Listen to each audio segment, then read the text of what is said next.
Welcome back, everybody. Have you heard that mentorship would be a good idea, but you're a little bit fuzzy on how to approach somebody and ask for a mentor? Well, in episode 46 of season 2 this week, we're going to talk about mentorship, and I'm going to show you what I call my mentorship map and the 8 things that are crucial for every mentor to do. So let's jump into it.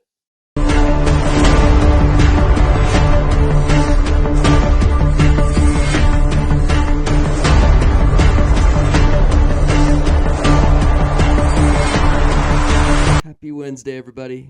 So there are 8 core things that a mentor should do. Whether you're a mentor and you've been asked by somebody else to mentor them, or you're currently mentoring somebody, or maybe you've just heard, maybe on this channel even, that mentorship's a good idea, but you're just a little bit unclear on in what context you would talk to somebody about it and what role they might play in your life. So hopefully after this this lesson today and this week, you're a little bit clear when we're done on exactly how somebody in your life can help you in a mentoring role, or if you're ever asked to help somebody, how you can help them.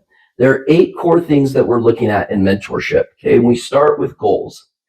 And you don't want to attract somebody that isn't intrinsically motivated. You want them to come to the table with goals. But you always want to put as much into them as they're willing to put into themselves. So if you're going to approach somebody about mentorship, make sure that you're willing to do the things that are asked of you. It's pretty simple. It's about minimizing your ego and getting over this sort of bondage of self that we all have, and learning from another person. Especially as men, this is incredibly powerful. So goals. So the first thing you're going to ask somebody to do is to come up with the goals of what they would like to accomplish with your help. And then you just help them kind of refine those goals a little bit. The next thing that you're going to do is training. And another word for training could be content. So I've got enough content to fill 6 months. If you worked for 2 hours every single day, weekends too, you'd have to work for 6 months before I ran out of content. So that gives me a lot of confidence when somebody approaches me, hey, will you be my mentor? Because I don't ask for money yet. I guess I should make that disclaimer.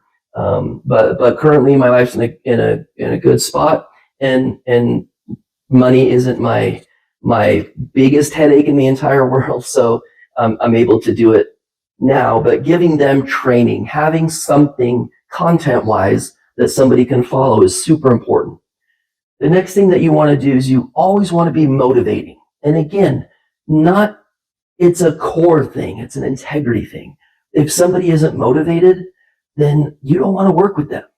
If you're not motivated, you don't want to work with somebody else. It's not their explicit job to motivate you, but providing some motivation, I like to just sprinkle it in with the content that I do. Every lesson, every piece of content that I ask a mentoree to accomplish, it's underlying, there's motivation underlying in all the content.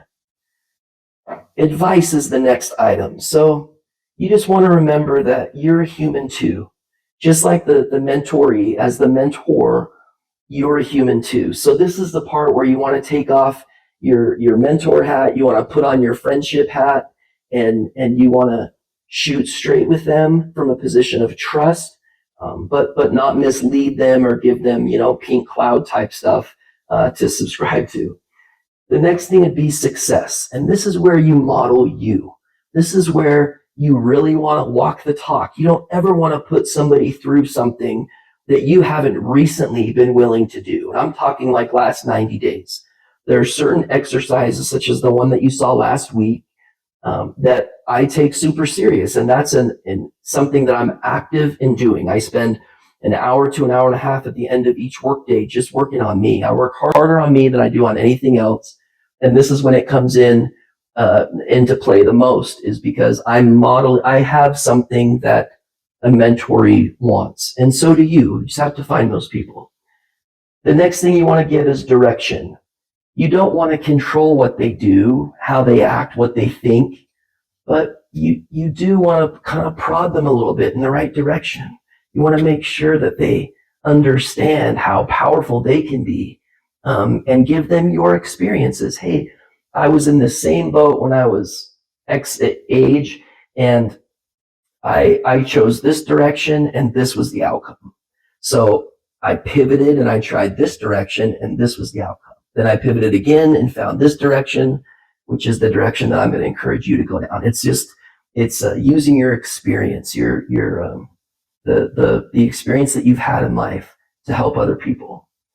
The next thing you want to offer them is coaching. You want to be able to execute all 8 things. So you want to be able to coach them through. That's why it's so important that as the mentor that you do the exact same stuff that you're asking somebody else to do. So it comes back to our training and our content. If we don't not only have that content, but if we're not actively working it, then how can we tell another person how they should respond to adversity and how they should go and succeed if we're not willing to do those things ourselves? So coaching is super important. And the last thing is support. And this may be the most important, is you want to support them. You want to uphold them. You want to help them leverage your own network, your own mentors, right? You want to give them everything that you have. You're not holding anything back here. You're giving them everything that you've learned. You can't give away something. You can't keep something without giving it away, right? That's the policy that I've learned from the mentors of yesteryear, but you can't keep it without giving it away. So give it away. Consider doing it free of charge. And the next time that somebody brings up mentoring around you, maybe they're trying to bring it up. Make them ask. It's really important that they ask, because there's a humility element to them asking. And then next week, I'm just going to get into briefly the things that I asked them to bring to the table. And it's all between their ears. I don't require a lot of action. I don't require a lot of time. I just require some honesty, some open-mindedness, some willingness. I use the acronym HOW, H-O-W, honesty, open-mindedness, willingness. And the fourth thing that I ask them to bring is service.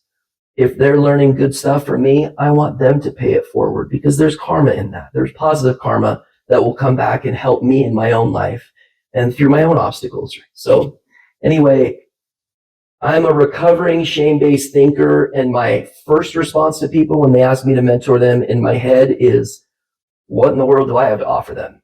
That's just what I default to, and it's really important that I work through that and process that, because that won't serve me or anybody else well.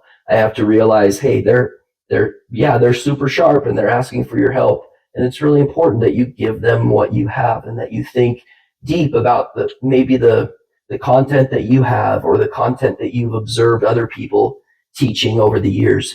You want to make sure that you're giving everything to your mentors so that they can then become the best versions of themselves, and that karma will come around to help you tenfold, I promise. We'll see you guys next week. Thanks for watching.